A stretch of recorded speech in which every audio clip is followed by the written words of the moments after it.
Is it possible to predict the unpredictable?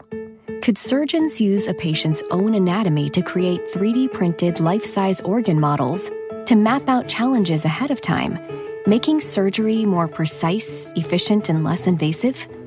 Is it possible?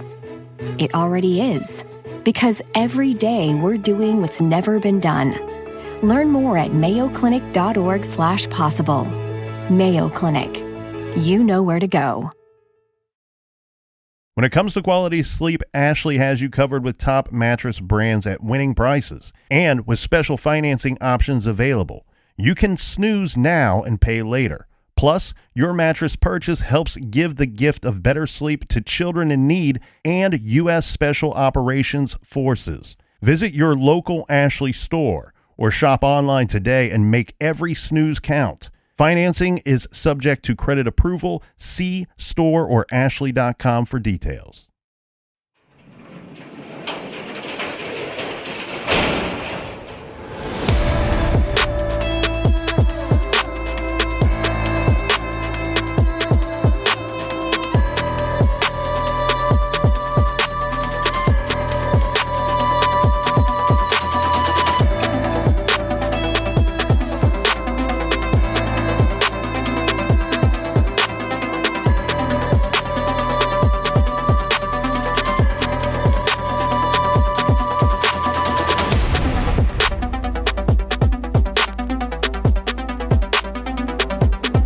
Welcome to True Crime Garage. Wherever you are, whatever you're doing, thanks for listening. I'm your host, Nick, and with me, as always, is a man who spent the afternoon trolling his fantasy football league's waiver wire. Here is the Cap. A turkey for me and a turkey for you. Let's eat turkey in a big brown shoe. It's good to be seen and good to see you. Thanks for listening. Thanks for telling a friend.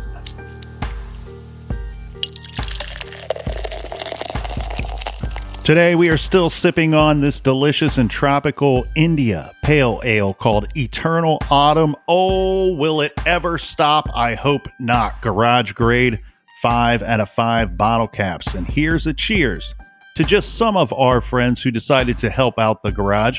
We would like to send a thanks to Heather in Marion, Virginia, and also a double-fisted cheers to Brady and Neely Ray from East Philadelphia, born and raised. Actually, that's East Philadelphia, New Jersey. Thank you to everyone who contributed to this week's beer fund. And of course, thank you all for listening and subscribing to True Crime Garage. And because all of you out there helping us out this week, we were able to send a nice donation to the National Center for Missing and Exploited Children and also to our friends over at the Charlie Project. Thank you so much for trying to make a difference in this world and making a difference in our world by listening to True Crime Garage. BEERUN. Colonel, that's enough of the business. All right, everybody gather around, grab a chair, grab a beer. Let's talk some true crime.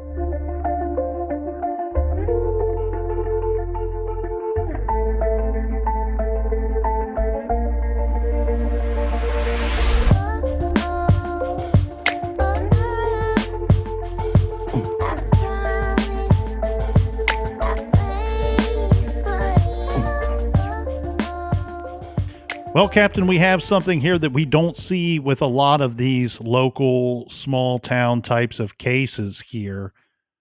And we talked about the police and the detectives doing their due diligence in this case. This was a very thorough investigation, whether you agree with all aspects of it or not. But there was certainly a lot of work and effort put into this investigation, not just in 1992, in November of 1992 when it happened, but the following year and the years after that. There's been a lot of ears, a lot of eyes, a lot of boots on the ground working this case, trying to figure out what happened to Tracy Harkness, who is responsible, and how can we get justice for her and her family. And one of the things that we don't see in a lot of these cases is the detectives went so far to bring in some experts. So January 12th, 1994, the FBI sent a team from Quantico, Virginia, in response to a VICAP report on Tracy's case. So they reviewed the evidence, they reviewed all the information with detectives, and it looks to me, Captain, that detectives came to the theory based off of everything that they found in their investigation that, yes, we have a list of persons of interest. The priority person, the person likely at the top of that list, would be David Sealock. Right. They believe this was a crime of passion, that whoever killed Tracy Harkness was somebody known to her, and that person either let themselves into her apartment or she let them into her apartment on that night that she was killed. Interesting to me, it appears that the FBI agreed with the findings of the local police's investigation. Now, they put together a profile on the killer and the events of the crime. I love when local law enforcement does this. Bring in the big guns. You don't have to be the smartest guy in the room. You just have to get this correct. Now, police would not give us the entire profile as created by the FBI, but they gave us a little pieces and parts, a little taste that we can share with you here today. So according to the FBI, it is their opinion that the suspect, the killer, arrived already angry at Tracy's apartment that night, late that night. They say that the suspect is a Caucasian male, likely in his mid-20s. Sounds familiar. The suspect would have a history of anger issues. Check. The suspect was a local. Check. Who knew Tracy. Check. The suspect likely changed his behavior after the murder. Yep. And this person would have problems maintaining long-term relationships. Yeah, or headbutting walls. Now, I think it's safe to say, I'm not going to sound like Sherlock Holmes here when I point out the obvious, that the profile that we received certainly fits who might be at the top of the list of persons of interest, David Sealock. It also certainly fits several other people that are on that list as well. Yeah, there's so many difficult things about this case for me. One, David has a temper. And if it's true that he was abusive with his, not just his girlfriend, but on top of that, she was the mother of his children, showed zero respect towards her if he was physically abusive towards her. But also, when you're getting in an argument, it shows such a lack of maturity to then run your head into a wall to the point where it leaves bruises and marks and cuts on your face. But then some of the other people on the list you have to look at because of the proximity. When you live, the access, we have two people that wanted Tracy out of their lives that lived within a football field. I mean, that is access. That is opportunity. Everybody knows that one of Mick Jagger's favorite moves on stage is finger pointing. And in this case, I feel like when you review the information that was collected by the detectives and the police, there's a lot of reasons to point a finger at person A or person B. And in some situations, we might have a person in particular where there should be a lot of fingers pointing at that individual. Yeah, or a giant, big, stinky finger. And police, as you were saying. Yes, go on. What we don't have here is the eliminating of these persons. Who did they actually eliminate? Did they actually eliminate anyone? The only statement that we have on record was, well, if I was going to go out on a limb and eliminate someone, it would be Michael Harkness. That's the only statement in any type of relative relationship we have to the possible eliminating of a person of interest or a suspect. So we have a lot of good suspects here, a lot of good, interesting persons of interest. I will say my opinion of the case is this, Captain.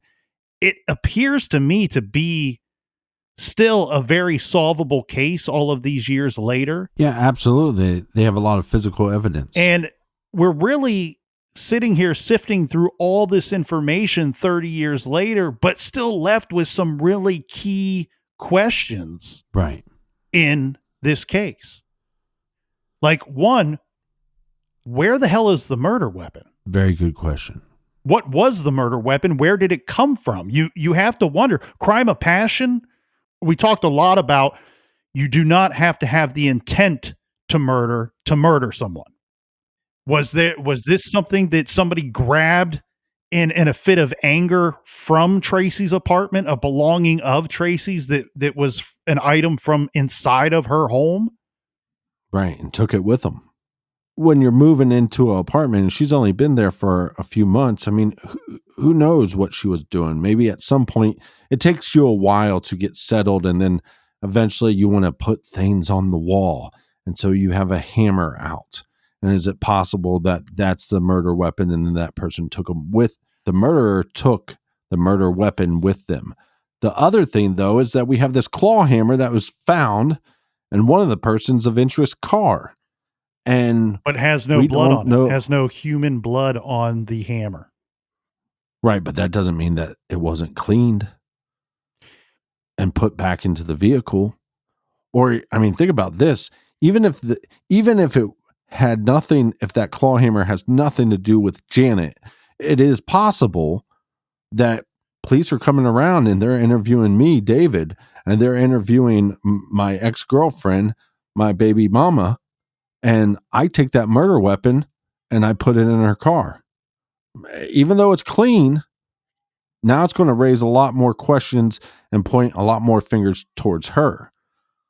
But again, what I said, I think in episode 2 of this case, the problem with David is going to be that we know that he lived at that residency for a time period. So his DNA is going to be in that house. His fingerprints are going to be in that house. Possible hair samples could be in that house. The issue for David or anyone else that had stayed at that apartment at any time is that we have nobody saying that they were at the apartment that day. There's no reason for someone else's DNA to be on our victim. And so that's where I think, as far as technology goes, that we might be able to have a break in this case. But again, back to the questions, the other question I have is this house key, the duplicate house key or key to the apartment. There's been people that say that it was in possession of David Seelock. David is not trying to hide the fact from police that, yes, at one time he did have a key to the apartment. He says he gave it back to Tracy.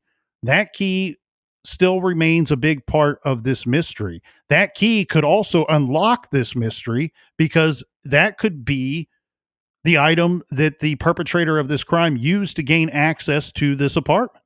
Well, look, I know we shouldn't assume, but when you have this murder come up and law enforcement goes, did you have a key? Yes, I did have a key. Did you return that key? Yes, I did. But the only person that can dispute that, they're not alive. And come on, give me a break. All of her possessions, all of Tracy's possessions are in that apartment. So why aren't the keys there?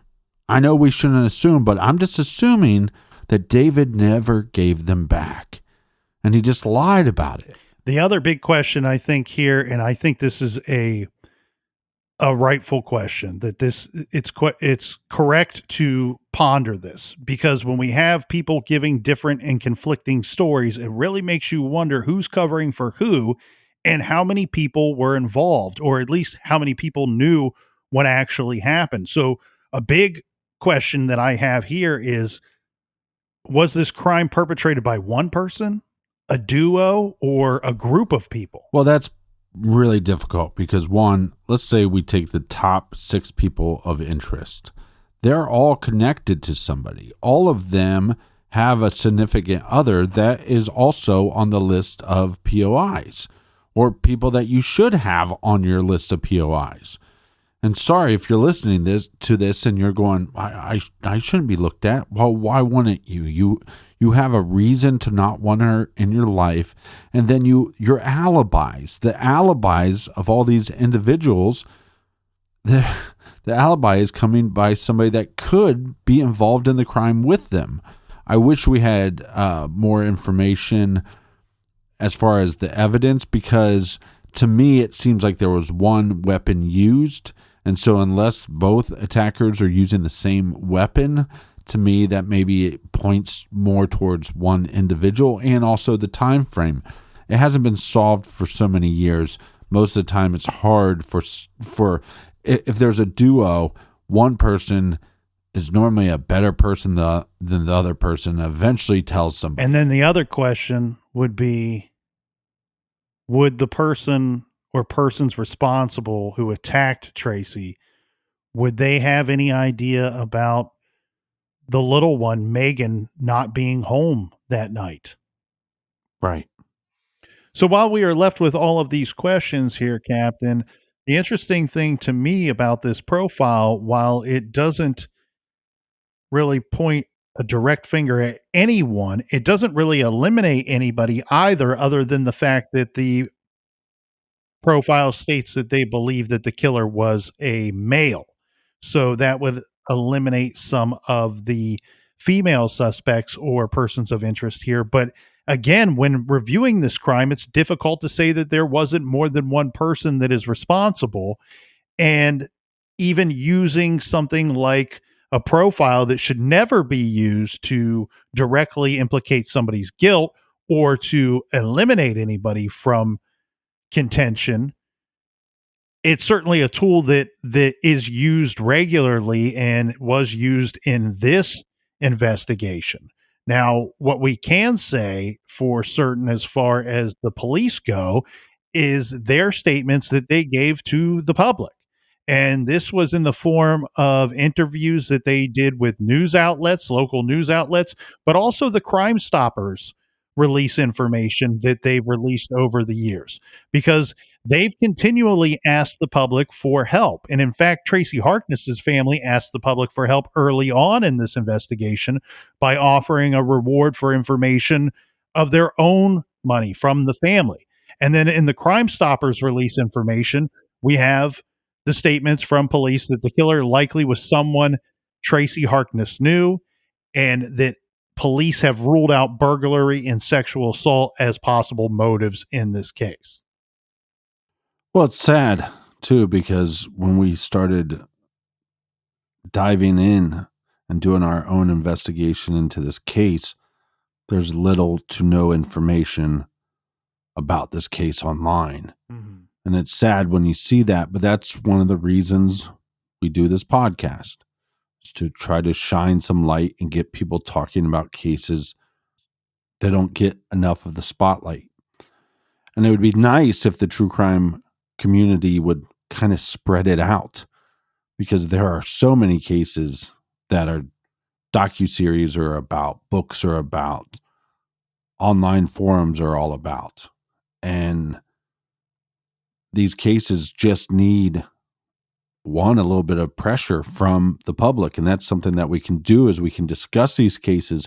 We can share this information. There is probably somebody out there that knows something. Yes, this happened early 90s. But that means that there's somebody that's sitting on information. But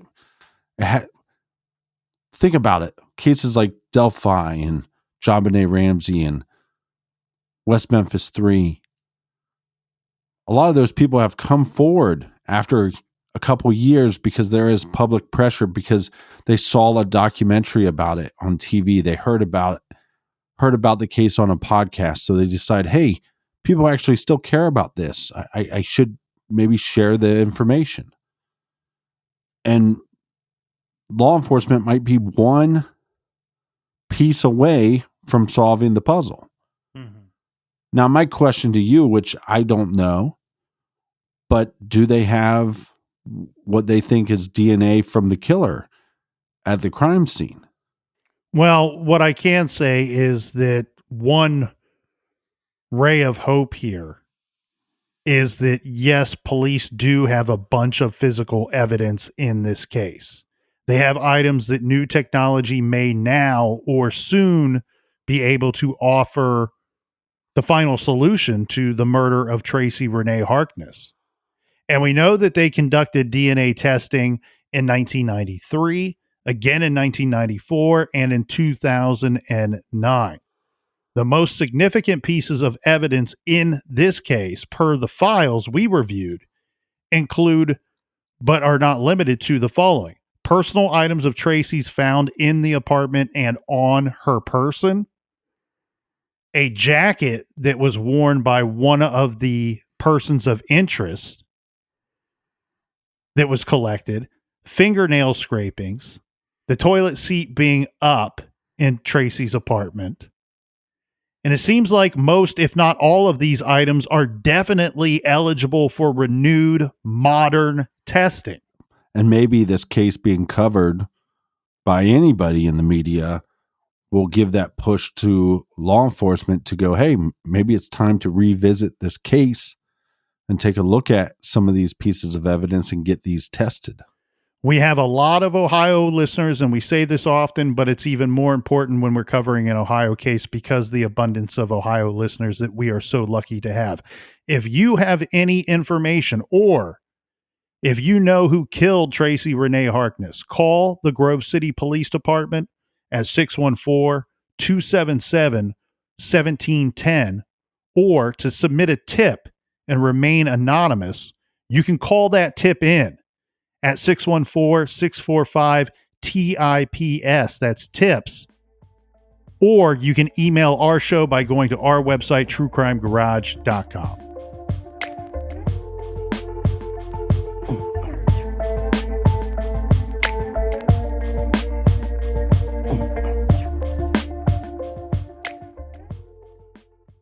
This show is sponsored by BetterHelp. Do you look forward to the holidays? Maybe you struggle with seasonal blues.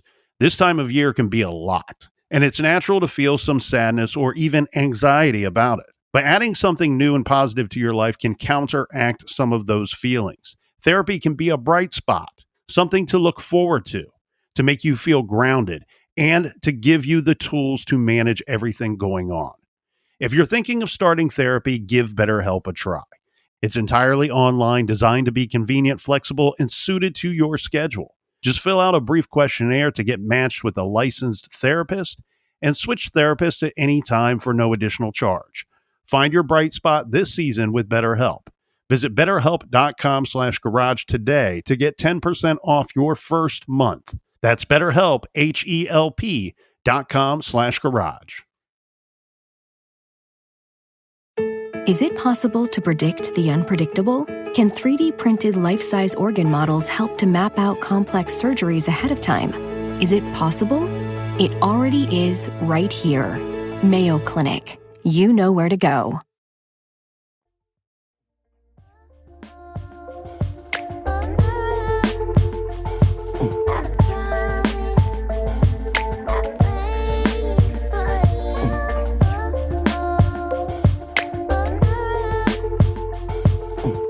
I want to thank everybody for joining us here in the garage. And like always, this is an important case. So if you can, share it on social media. Somebody knows something out there.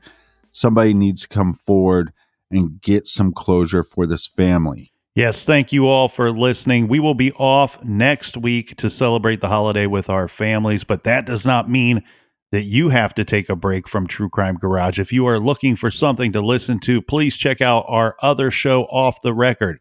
It's available on Stitcher Premium. We released an episode this week, and we have another great episode coming out on Monday as well. That's True Crime Garage, Off the Record. Check out the entire catalog on Stitcher Premium. Have a great, safe, and wonderful Thanksgiving. Happy Turkey Day. Be good, be kind, and don't litter.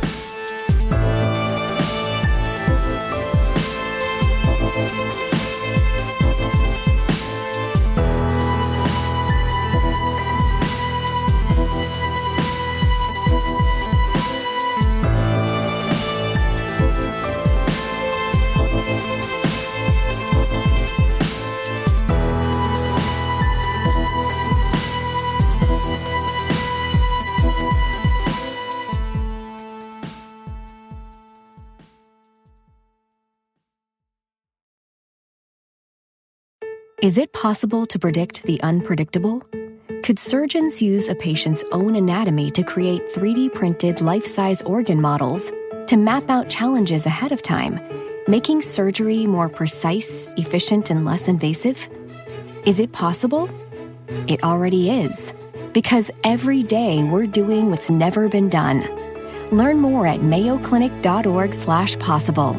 Mayo Clinic. You know where to go.